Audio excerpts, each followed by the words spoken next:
ఒక తండ్రిగా ఒక తల్లిగా నీ పిల్లల కొరకు ఎంతో కొంత ఆస్తిని వాళ్లకు సమకూర్చి పెట్టి నువ్వు ప్రభు దగ్గరికి వెళ్ళేవాడిగా ఉండాలి.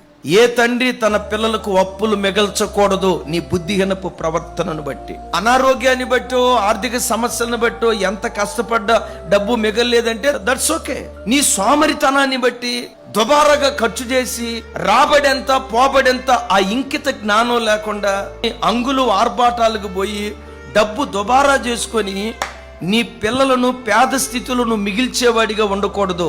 వాక్యం ఏమంటుందో తెలుసా?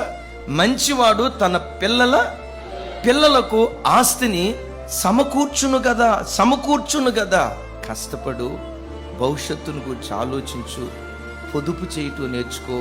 పొదుపు లేకపోతే బ్రతుకు అదుపు తప్పేటువంటి ప్రమాదం ఉందని ప్రభు పేరుకి నేను మనవి చేస్తున్నాను.